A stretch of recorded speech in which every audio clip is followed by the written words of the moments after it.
وقال الذین لا یعلمون لولا یکلمنا اللہ او تأتینا آیہ، وہ لوگ کہتے ہیں کہ کیوں نہیں ہم سے بات کرتے اللہ تعالیٰ، یا کوئی ایسی واضح نشانی آپ کیوں نہیں لے کے آ رہے۔ کذالک قال الذین من قبلہم، اسی طرح کہا کرتے تھے ان سے پہلے اس جیسی باتیں۔ تشابہت قلوبہم، ان کے دل آپس میں ملتے ہیں جو ایسے سوالات کرتے ہیں۔ قد بینا الآیات لقوم یوقنون، تحقیق واضح نشانیاں ہم نے دی ہیں یقین رکھنے والی قوم کے لیے۔ انا ارسلناک بالحق، بے شک بھیجا ہم نے آپ کو حق کے ساتھ خوشخبری سنانے کے لیے اور ڈر سنانے کے لیے۔ ولا تسأل عن اصحاب الجحیم، اور نہیں سوال کیا جائے گا آپ سے جہنم والوں کے بارے میں، جہنمیوں کے بارے میں آپ سے سوال نہیں کیا جائے گا۔ ولن ترضی عنک الیہود، اور ہرگز نہیں آپ سے راضی ہوں گے یہودی اور نہ نصارہ عیسائی، حتیٰ تتبع ملتہم، حتیٰ کہ آپ اتباع کر لیں ان کی ملت کی، ان کے دین کی۔ قل ان ھدی اللہ ھو الھدی، آپ کہہ دیجئے کہ بے شک سیدھا راستہ تو اللہ تعالیٰ کا ہی ہے، وہی ہدایت پہ راستہ ہے، والھدی، وہی ہدایت یافتہ راستہ ہے۔ وَلَئِنِ اتَّبَعْتَ أَهْوَاءَهُمْ، اور اگر خدا نخواستہ آپ نے اتباع کی ان کی خواہشات کی، بعد اس کے کہ آپ کے پاس علم آ گیا ہے، تو کوئی نہیں ہوگا اللہ تعالیٰ کے علاوہ آپ کا کوئی دوست، نہ کوئی مددگار۔ الذین آتیناہم الکتاب، وہ لوگ جن کو دی ہم نے کتاب، تلاوت کرتے ہیں اس کی حق تلاوت، جیسے کہ اس کی تلاوت کرنے کا حق ہے ویسے تلاوت کرتے ہیں۔ اولئک یؤمنون بہ، یہی وہ مومن لوگ ہیں جو ایمان والے ہیں۔ ومن یکفر بہ فاولئک هم الخاسرون، جنہوں نے انکار کیا، وہ شخص جنہوں نے اس کا انکار کیا، یہ خسارے والے لوگ ہیں، نقصان والے لوگ۔ مشرکین مکہ، تفسیر ابن کثیر جلد 1 صفحہ 161، در منصور جلد 1 صفحہ 110 پہ لکھا ہے کہ مشرکین مکہ میں سے ایک شخص آیا، مشرکین میں سے رافع بن حریملہ، یہ عجیب سا نام ہے اس کا، آپ صلی اللہ علیہ وسلم کے پاس آیا اور کہنے لگا کہ آپ ہمیں کوئی نشانی دکھائیں، آپ ایسے کریں کوئی اللہ تعالیٰ سے ہماری بات چیت کروا دیں، جیسے یہودیوں نے موسیٰ علیہ السلام کو کہا تھا، پیچھے ہم نے پڑھ لیا ہے، آپ ہماری بات تورات لینے جائیں گے، 40 سردار لے کے بھی گئے تھے موسیٰ علیہ السلام، ہماری اللہ تعالیٰ سے بات کروا دیں، یا کوئی ہمیں نشانی دکھائیں، او تاتین آیا، یا ہماری بات کروا دیں یا کوئی نشانی دکھا دیں۔ تو اس جیسی باتیں، ان کافروں جیسی باتیں پہلے بنی اسرائیل والوں نے کی تھی اور کرتے تھے، یہ شروع سے ان کا رہا ہے۔ رسول اللہ صلی اللہ علیہ وسلم کے مفسرین نے لکھا ہے 3000 معجزات اللہ کے پیارے نبی پاک کے ظاہر ہوئے ہیں، 3000 معجزات۔ اب یہ سارے کافروں نے دیکھا تھا چاند کے 2 ٹکڑے ہو گئے، سارے کافروں نے دیکھا کہ رسول اللہ صلی اللہ علیہ وسلم کے ہاتھ مبارک سے چشمے جاری ہو گئے، سارے کافروں نے دیکھا، بخاری شریف کی بھی روایت ہے، ایک کھجور کا خشک تنا، اس سے رونے کی آواز آ رہی ہے، شاید پورا قصہ آپ کے علم میں ہو کہ اللہ کے پیارے نبی پاک صلی اللہ علیہ وسلم نے ممبر بنوایا تو جس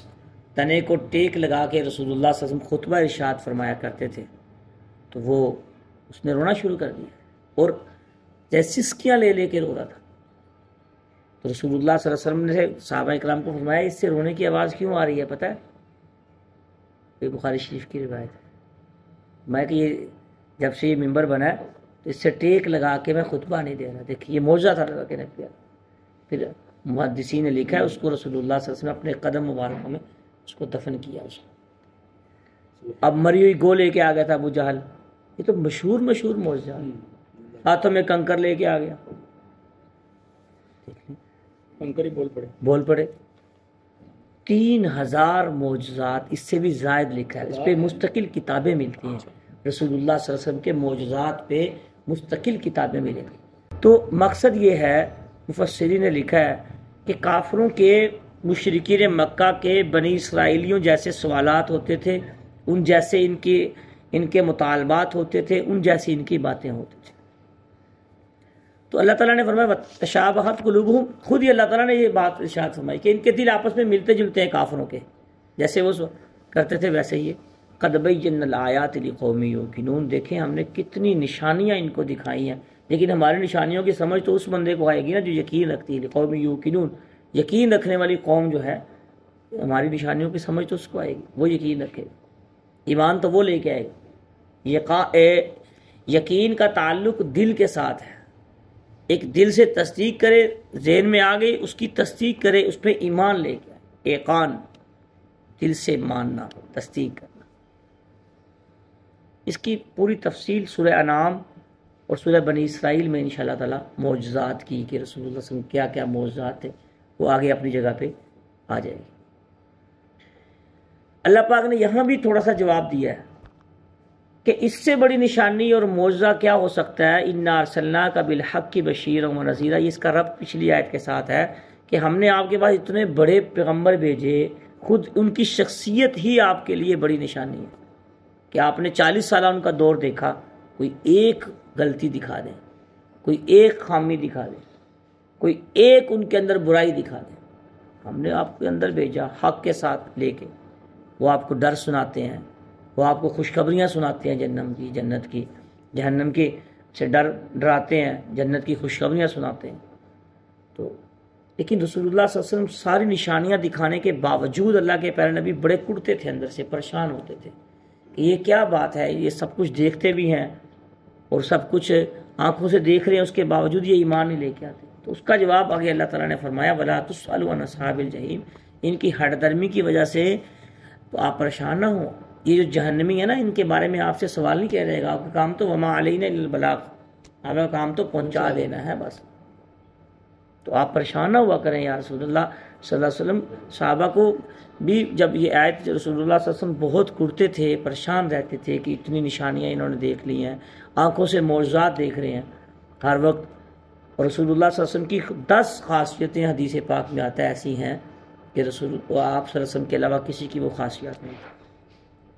10 خاصیات ایسی ہیں ہمارے پیارے نبی پاک صلی اللہ علیہ وسلم، جن میں سے ایک خاصیت یہ ہے کہ رسول اللہ صلی اللہ علیہ وسلم کو ساری زندگی احتلام نہیں ہوا۔ اما عائشہ صدیقہ رضی اللہ تعالیٰ عنہ سے مروی ہے کہ رسول اللہ صلی اللہ علیہ وسلم اور بھی بہت سی محدثین سے، صحابہ اکرام سے، ان میں سے ایک خاصیت یہ بھی ہے کہ جس سواری پہ اللہ کے نبی سوار ہوتے تھے اس نے کبھی پیشاب پخانہ اس وقت اس حالت میں نہیں کیا کہ اللہ کے نبی اوپر سوار ہے اس نے پیشاب پخانہ کیا ہو۔ یہ ہمارے نبی کا معجزہ تھا، خاصیت تھی، اور آپ صلی اللہ علیہ وسلم کا سایہ مبارک بھی نہیں تھا۔ پھر رسول اللہ، اسی وجہ سے بہت سے لوگ گمراہ بھی ہو گئے ہیں، سمجھ میں فرق آ گیا۔ رسول اللہ صلی اللہ علیہ وسلم جیسے آگے دیکھتے تھے ویسے پیچھے بھی اللہ کے تو اب لوگ کہنے لو جی ہے تو بڑھا دیا مرتبہ، تھے تو انسان نا، تھے تو اللہ کے ایک بندے، ہاں انسانوں میں سے سب سے افضل تھے، ساری انبیاء سے، ساری کائنات کے انسانوں سے سب سے افضل تھے کہ تھے انسان، پیدا ہوئے، اللہ کے پیارے نبی پاک کی ساری حاجات، ضروریات، ساری چیزیں تھیں، جو مقام جن کا تھا ان کو مقام پہ رکھا جائے، اسی میں بہتری ہے، اسی میں دین ہے، ورنہ پچھلی قومیں بھی اسی طرح گمراہی ہوئی۔ وقالت الیہود عزیر ابن اللہ وقالت النصارى مسیح اللہ، ان کی گمراہی کا ذکر بھی قرآن میں ہی ہے، کسی نے عزیر علیہ السلام کو اللہ کا بیٹا بنا لیا، کسی نے عیسیٰ علیہ السلام کو اللہ کا بیٹا بنا لیا۔ ہم نے بھی رسول اللہ صلی اللہ علیہ وسلم کون سی کثر چھوڑی ہے، کبھی نور بنا دیتے ہیں، کبھی کہاں لے جاتے ہیں، کبھی اوپر آسمانوں پہ لے جاتے ہیں، کبھی زیادہ نیچے کر دیتے ہیں، نہیں۔ اللہ کے پیارے نبی پاک صلی اللہ علیہ وسلم کے بارے میں عقیدہ ہونا چاہیے بعد از خدا توئی قصہ مختصر، کہ اللہ تعالیٰ کے بعد نبی پاک، لیکن یاد رکھیں مرتبے اور مقام، رسول اللہ صلی اللہ علیہ وسلم کا مقام اور مرتبہ اللہ تعالیٰ کے مقابلے میں لے کے آنا یہ بھی غلط ہے، اور رب کے مقابلے میں تو کچھ بھی نہیں ہے، رب کے مقابلے میں تو بندے ہے ہی نہیں، اللہ تعالیٰ تو اور ذات ہے، اور اس کے مقابلے میں کسی کو نہیں لانا چاہیے۔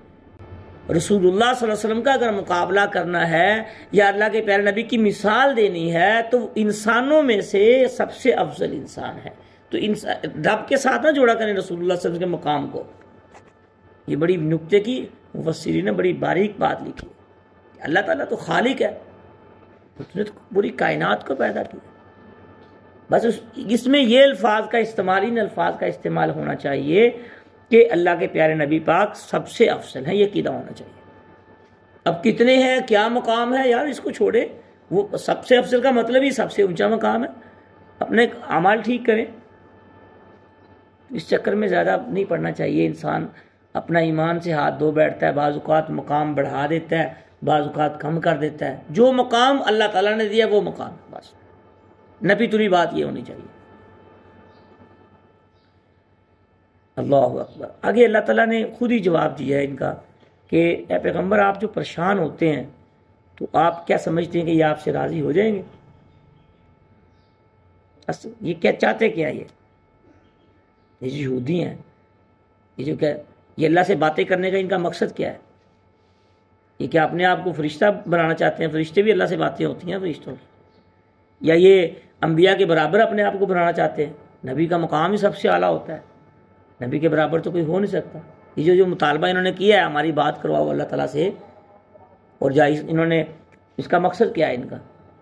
اس کی تردید کی ہے. پھر رسول اللہ صلی اللہ علیہ وسلم نے فرمایا،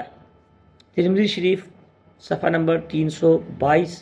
اور مسلم شریف، بخاری شریف سے بھی مسند کتاب ہے، مسلم شریف سیاستہ کی بڑی کتاب ہے. بخاری اور مسلم یہ برابر کتابیں، جلد 2 صفحہ 396 پہ یہ روایت موجود ہے. رسول اللہ صلی اللہ علیہ وسلم نے فرمایا کہ کسریٰ کے ہلاکت کے بعد کوئی دوسرا کسریٰ پیدا نہیں ہوگا، اور کیسر کی ہلاکت کے بعد کوئی دوسرا کیسر پیدا نہیں. لیکن یہ عیسائی ایسے ہیں، یہ عیسیٰ علیہ السلام کے انتظار میں ہیں اور یہ قیامت تک رہیں گے. کبھی مسلمان ان پہ غلبہ پائیں گے، کبھی یہ مسلمانوں پہ غلبہ پائیں گے، عیسائی.